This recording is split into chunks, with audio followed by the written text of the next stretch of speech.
வரகி பக்தர்கள் அனைவருக்கும் வணக்கம். இது நம்ம ஆதி வரகி யூடியூப் சேனல்.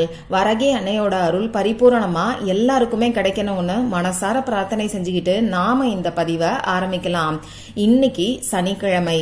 நம்மள பாடா படுத்திக்கிட்டு இருக்கக்கூடிய பண கஷ்டமும் வறுமையும் கடன் பிரச்சனையும் தலை தெறிக்க ஓடுறதுக்கு ஒரே ஒரு கைப்பிடி அளவுக்கு கல்லுப்பு இருந்தாலே போதும். இது என்ன பரிகாரம், இதை யாரெல்லாம் செய்யலான்னு இப்ப நான் உங்களுக்கு சொல்றேன். இந்த வீடியோல நான் உங்களுக்கு ஒரு தாந்திரிக பரிகாரத்தை பத்தி தான் சொல்ல போறேன். பூஜை இல்லாத மந்திரம் இல்லாத ஒரு பரிகாரத்தை பத்தி தான் இப்ப நாம பார்க்க போறோம். நம்ம வீட்டில் இருக்கக்கூடிய எளிமையான பொருட்களை வச்சே இந்த பரிகாரத்தை நாம செய்யலாம். கடைக்கு போய் செலவு பண்ணி எந்த ஒரு பொருளையும் வாங்கணுங்கிற அவசியம் கூட கிடையாது. அதே மாதிரி இந்த பரிகாரத்துக்கு நமக்கு எந்த விதமான கட்டுப்பாடுகளுமே கிடையாது. ஆண்கள் பெண்கள் இப்படி யாரு வேணாலும் செய்யலாம். இன்னும் சொல்ல போனா எல்லா மதத்தினருமே இந்த பரிகாரத்தை செய்யலாம். பெண்களுக்கு மாதவிடாய் சமயமா இருந்தாலும் இந்த பரிகாரத்தை இன்னைக்கு நீங்க செய்யலாம். இன்னைக்கு சனிக்கிழமை. இந்த பரிகாரத்தை இன்னைக்கு செய்ய முடியாதவங்க வேற எப்பெல்லாம் செய்யலாம்னு பாத்தீங்கன்னா, ஒவ்வொரு வாரமும் வரக்கூடிய சனிக்கிழமைகள்ல இந்த பரிகாரத்தை நீங்க செய்யலாம். அதே மாதிரி இந்த பரிகாரத்தை திரும்ப திரும்ப நாம ஒவ்வொரு வாரமும் செய்யணுங்கிற அவசியம் எல்லாம் கிடையாது. ஒரே ஒரு வாரம் மட்டும் நீங்க செஞ்சாலே போதும்.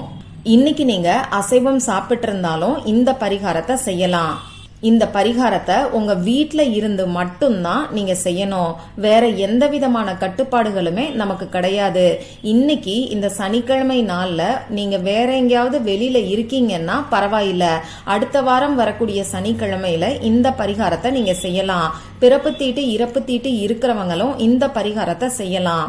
எந்தெந்த பிரச்சனைகளுக்காக இந்த பரிகாரத்தை செய்யலாம்னு பாத்தீங்கன்னா, பணம் சம்பந்தப்பட்ட பிரச்சனைகள் எல்லாத்துக்குமே செய்யலாம். ஒரு சிலருக்கு வீண் விரய செலவுகள் அதிகமா இருக்கும். இந்த வீண் விரய செலவுகள் குறையறதுக்காக கூட இந்த பரிகாரத்தை நீங்க செய்யலாம். இன்னும் ஒரு சிலருக்கு ஏதாவது ஒரு வழியில பணம் தடைப்பட்டுக்கிட்டே இருக்கும். கைக்கு வர வேண்டிய பணம் கைக்கு வராம நாள் தள்ளி தள்ளி போய்கிட்டு இருக்கோம். இப்படிப்பட்ட பண தடைகள் உடையறதுக்காக கூட இந்த பரிகாரத்தை நீங்க செய்யலாம். அதே மாதிரி கடன் பிரச்சனை இருக்கிறவங்களும் கொடுத்த பணம் திரும்பி வரலைன்னு சொல்றவங்களும் தவறாம இன்னைக்கு நீங்க இந்த பரிகாரத்தை செஞ்சு பாருங்க. வீட்ல சாப்பாட்டுக்கே கஷ்டமா இருக்குங்கிற நிலைமையில இருக்கக்கூடியவங்களும் தவறாம இந்த பரிகாரத்தை செய்யுங்க. தொழில்ல வியாபாரத்துல லாபம் அதிகரிக்கிறதுக்காகவும் வேலையில சம்பள உயர்வு கிடைக்கிறதுக்காகவும் இந்த பரிகாரத்தை நீங்க செய்யலாம். இப்படி உங்களுக்கு எந்த விதமான பண கஷ்டம் இருந்தாலும் அந்த பண கஷ்டம் உடனடியா சரியாகிறதுக்கு இந்த பரிகாரத்தை சனிக்கிழமையில நீங்க செய்யலாம். இப்போ இதுக்கு தேவையான பொருட்கள் என்னன்னு நம்ம பார்க்கலாம். நான் முன்னாடியே சொன்ன மாதிரி ஒரு கைப்பிடி அளவுக்கு கல்லுப்பு நமக்கு தேவைப்படும். ஒரு சிலர் இருக்கக்கூடிய இடங்கள்ல கல்லுப்பு கிடைக்க மாட்டேங்குதுன்னு சொல்றீங்க. இப்படி கல்லுப்பு கிடைக்காத இடத்துல நீங்க இருக்கீங்கன்னா நீங்க மட்டும் சாதாரண டேபிள் சால்ட்டை பயன்படுத்திக்கோங்க. மத்தபடி உங்களுக்கு கல்லுப்பு கிடைக்கும்னா கல்லுப்பை மட்டும் வச்சு இந்த பரிகாரத்தை செய்யுங்க. அடுத்ததா நமக்கு ஒரு பேப்பர் தேவைப்படும். கோடு போடாத அன்ரூல்டு பேப்பர் தான் நிச்சயமா தேவைப்படும். இந்த பேப்பர்ல எழுதுறதுக்கு பேனா, sketch pen, marker, glitter pen இதுல ஏதாவது ஒண்ணு தேவைப்படும். இப்போ இந்த பரிகாரத்துக்கு 2 விதமான கலர்ல இங்கு வரக்கூடிய பேனா நமக்கு தேவைப்படும். ப்ளூ கலர்ல இங்கு வரக்கூடிய பேனாவும் ரெட் கலர்ல இங்கு வரக்கூடிய பேனாவும் கட்டாயமா நமக்கு தேவைப்படும். இதுல ரெட் கலர்ல இங்கு வரக்கூடிய பேனா என்கிட்ட இல்ல, நான் வேற எதையாவது எடுத்துக்கலாமான்னு சொல்லி தயவு செஞ்சு கேட்காதீங்க. ரெட் கலர்ல கலர் பென்சில் இருந்தா கூட அதை நீங்க யூஸ் பண்ணிக்கலாம். இங்க ப்ளூ கலர் இங்கு வரக்கூடிய பேனாவும் ரெட் கலர்ல இங்கு வரக்கூடிய பேனாவும் ரொம்ப ரொம்ப முக்கியம். இந்த பரிகாரத்தை எந்த நேரத்துல செய்யணும்னு இப்ப நான் உங்களுக்கு சொல்றேன். நான் எப்பயுமே சொல்ற மாதிரி இன்னைக்கு நைட்டு நீங்க தூங்க போறதுக்கு முன்னாடி நைட்டு 12 மணிக்குள்ள இந்த பரிகாரத்தை செய்யுங்க. இந்த மாதிரி இன்னைக்கு நைட்டுக்குள்ள இந்த பரிகாரத்தை உங்களால செய்யறதுக்கு முடியலன்னா அடுத்த வாரம் இந்த பரிகாரத்தை நீங்க செஞ்சுக்கோங்க. இப்போ நாம தேவையான பொருட்களை பார்த்தாச்சு. யாரெல்லாம் இந்த பரிகாரத்தை செய்யணும், எந்த நேரத்துல செய்யணுங்கிறத பத்தியும் நான் உங்களுக்கு சொல்லிட்டேன். இப்போ இந்த பரிகாரத்தை எப்படி செய்யணும்னு பார்க்கலாம். உங்க வேலையெல்லாம் முடிச்சதுக்கு அப்புறமா உங்க வீட்டுல ஏதாவது ஒரு இடத்துல நீங்க உட்கார்ந்துக்கோங்க. நீங்க தூங்கக்கூடிய இடத்துல உட்கார்ந்துகிட்டு கூட இந்த பரிகாரத்தை நீங்க செய்யலாம். அதே மாதிரி வேலையெல்லாம் முடிச்சிட்டு மனசுல எந்த டென்ஷனும் இல்லாம இந்த பரிகாரத்தை நீங்க செய்யறதுக்கு பாருங்க. உங்க மூச்சை நல்ல ஆழமா உள்ள இழுத்து வெளியில விடுங்க. இப்போ உங்க குலதெய்வத்தை மனசுல நினைச்சுக்கிட்டு உங்களுக்கு இருக்கக்கூடிய பண கஷ்டம் எல்லாத்தையும் சொல்லி பிரார்த்தனை செஞ்சுக்கோங்க. இப்ப நீங்க எடுத்து வச்சிருக்கக்கூடிய பேப்பர்ல நான் சொல்ற மாதிரி எழுதிக்கோங்க. கடன் பிரச்சனை இருக்கிறவங்க எப்படி எழுதணுங்கிறத இப்ப நான் உங்களுக்கு சொல்றேன். மத்த பிரச்சனைகளுக்கு எப்படி எழுதணுங்கிறத அடுத்ததா இந்த வீடியோல நான் உங்களுக்கு சொல்றேன். கடன் பிரச்சனை இருக்கிறவங்க யாரு பேர்ல கடன் இருக்கோ அவங்களோட ஃபுல் பேரை எழுதிக்கோங்க. அதாவது இனிஷியலோட சேர்த்து பேரை எழுதிக்கோங்க. உங்களுடைய கணவர் பெயர்ல கடன் இருக்குன்னா கணவருடைய பெயரை இனிஷியலோட சேர்த்து எழுதிக்கோங்க. அடுத்ததா அவங்களுடைய டேட் ஆஃப் பர்த், பிறந்த தேதிய நீங்க எழுதிக்கோங்க. ஒரு சிலருக்கு பிறந்த தேதி தெரியலன்னா பரவாயில்ல, அதை நீங்க ஸ்கிப் பண்ணிக்கோங்க. அவங்க பெயர்ல எவ்வளவு கடன் தொகை இருக்கோ அதை நீங்க எழுதிக்கோங்க. இத நீங்க ப்ளூ கலர்ல இங்கு வரக்கூடிய பேனாவை வச்சு எழுதிக்கோங்க. இப்ப நான் உங்களுக்கு ஸ்கிரீன்லயும் கொடுத்திருக்கேன். உங்களுக்கு எத்தனை கடன்கள் இருந்தாலும் சரி, அந்த மொத்த கடன்களோட கடன் தொகையை நீங்க எழுதிக்கோங்க. மொத்தமா உங்க பேர்ல எவ்வளவு கடன் தொகை இருக்கோ அதை நீங்க எழுதிக்கோங்க.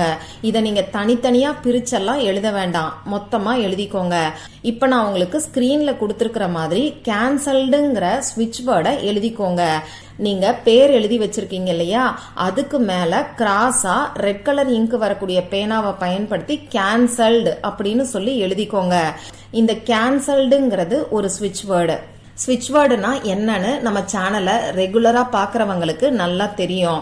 தெரியாதவங்களுக்காக இப்ப நான் உங்களுக்கு ஷார்ட்டா சொல்றேன். நமக்கு தமிழ்லையும் சமஸ்கிருதத்திலையும் எப்படி ஸ்லோகங்களும் மந்திரங்களும் இருக்கோ அதே மாதிரி இங்கிலீஷ்ல இருக்கக்கூடிய ஒரு சில தெய்வீக வார்த்தைகளை தான் நாம ஸ்விட்ச் வேர்டுன்னு சொல்றோம். இந்த ஸ்விட்ச் வேர்டுக்கு நீங்க அர்த்தம் தெரிஞ்சு சொன்னாலும் சரி, அர்த்தம் தெரியாம சொன்னாலும் சரி, அதற்கான பலன்கள் நிச்சயமா உங்களுக்கு கிடைக்கும். இப்ப இந்த கேன்சல்டுங்கிற ஸ்விட்ச் வேர்டை கேபிட்டல் லெட்டர்ல மட்டும்தான் நீங்க எழுதணும். நான் ஸ்கிரீன்ல எப்படி கொடுத்திருக்கணும் அதே மாதிரி எழுதிக்கோங்க. சரி, இப்போ அடுத்ததா பண கஷ்டம் இருக்கிறவங்க, வறுமை நீங்கணும்னு நினைக்கிறவங்க என்ன பண்ணலான்னு இப்ப நான் உங்களுக்கு சொல்றேன். நான் முன்னாடி சொன்ன மாதிரி தான் யாருக்கு பண கஷ்டம் இருக்கோ அவங்களுடைய பேரை இனிஷியலோட சேர்த்து எழுதிக்கோங்க. அதாவது உங்க வீட்டுல யாரு சம்பாதிக்கக்கூடிய நபரோ அவங்களோட பேரை இனிஷியலோட சேர்த்து எழுதிக்கிட்டு கீழே டேட் ஆஃப் பர்த்தை எழுதிக்கோங்க. டேட் ஆஃப் பர்த் தெரியாதவங்க அதை ஸ்கிப் பண்ணிடுங்க. அடுத்ததா வறுமை நீங்கணும்னு நினைக்கிறவங்க வறுமை நீங்கணும் அப்படின்னு சொல்லி எழுதுங்க. அதே மாதிரி வீண் விரய செலவுகள் குறையணும்னு நினைக்கிறவங்க வீண் விரய செலவுகள் குறையணும்னு சொல்லி எழுதிக்கோங்க. தடைப்பட்ட பணம் வர வேண்டும் அப்படின்னு சொல்லி எழுதிக்கோங்க. இந்த மாதிரி உங்களோட பிரச்சனை என்னவோ அதை அப்படியே நீங்க எழுதுங்க. இந்த இடத்துல நீங்க எதிர்மறையான வார்த்தைகளை தாராளமா பயன்படுத்தலாம். ஏன்னா நாம இங்க கேன்சல்டுங்கிற ஸ்விட்ச் வேர்டை தான் யூஸ் பண்ண போறோம். இந்த ஸ்விட்ச் வேர்ட் பாத்தீங்கன்னா உங்களுக்கு இருக்கக்கூடிய பிரச்சனைய கேன்சல் செய்யக்கூடிய சக்தி வாய்ந்தது. அதனால தாராளமா எதிர்மறையான வார்த்தைகளை நீங்க எழுதலாம். இப்படி பேப்பர்ல நீங்க உங்க பிரச்சனையை எழுதினதுக்கு அப்புறமா என்ன பண்ணணும்னு இப்ப நான் உங்களுக்கு சொல்றேன். ஒரு தட்டை எடுத்துக்கோங்க.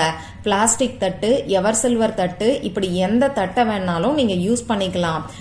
அப்படி இல்லைன்னா கண்ணாடி பவுல், மண் கிண்ணத்தை கூட நீங்க எடுத்துக்கலாம். இந்த பேப்பரை அந்த தட்டுல அப்படி இல்லைன்னா கிண்ணத்துல வச்சுட்டு இந்த பேப்பருக்கு மேல நீங்க எடுத்து வச்சிருக்கக்கூடிய கல்லுப்பை போட்டு வைங்க. இந்த பேப்பர் மறையணுங்கிற அவசியம் எல்லாம் கிடையாது. சும்மா ஒரு கைப்பிடி அளவுக்கு கல்லுப்பை அந்த பேப்பருக்கு மேல நீங்க போட்டு வைங்க. இந்த தட்டு அப்படி இல்லைன்னா கிண்ணத்தை என்ன பண்ணணும்னு பாத்தீங்கன்னா நீங்க தூங்க போற இடத்துல கட்டிலுக்கு அடியில வச்சிருங்க. கட்டில்ல படுக்கிறவங்க கட்டில் கடியில வச்சுக்கலாம். பாய் விரிச்சு படுக்கிறோம், நாங்க கீழே படுக்கிறேன் அப்படின்னு சொல்றவங்க உங்க பக்கத்துல, அதாவது தலைக்கு பக்கத்துல கைக்கு எட்டாத இடத்துல நீங்க வச்சிருங்க. நாளைக்கு காலையில எந்திரிச்ச உடனேயே இந்த கல்லுப்பை எடுத்து தண்ணீர்ல கரைச்சு விட்டுருங்க. ஒரு பாத்திரத்துல தண்ணீரை எடுத்து வச்சுக்கிட்டு அதுல இந்த கல்லுப்பை போட்டு உங்க கையால கல்லுப்பை கரைச்சிட்டு அந்த தண்ணிய உங்க வீட்ல கிச்சன் சிங்க்ல நீங்க ஊத்தி விட்டுருங்க. அடுத்ததா அந்த பேப்பரை என்ன பண்ணணும்னு பாத்தீங்கன்னா, உங்களால முடிஞ்ச அளவுக்கு அந்த பேப்பரை நல்லா கிழிச்சிட்டு குப்பையில போட்டுருங்க. இந்த பதிவுல உங்களுக்கு ஏதாவது சந்தேகம் இருந்துச்சுன்னா எனக்கு கமெண்ட் பாக்ஸ்ல கேளுங்க, அதை நான் உங்களுக்கு உடனே தெளிவுபடுத்துறேன். இந்த பதிவு உங்களுக்கு பிடிச்சிருந்தா லைக் பண்ணிட்டு உங்க ஃப்ரெண்ட்ஸ் அண்ட் ஃபேமிலி கூட ஷேர் பண்ணுங்க. இந்த மாதிரி அந்தந்த நாளுக்கும் நேரத்துக்கும் திதிக்கும் உரிய வழிபாடுகளையும் பரிகாரங்களையும் நீங்க மிஸ் பண்ணாம தெரிஞ்சுக்கிறதுக்கு நம்ம சேனலை மறக்காம சப்ஸ்கிரைப் பண்ணிட்டு பக்கத்துல இருக்கக்கூடிய பெல் ஐக்கானையும் பிரஸ் பண்ணிக்கோங்க. மற்றும் ஒரு பயனுள்ள பதிவுல நாம சந்திக்கலாம். நன்றி.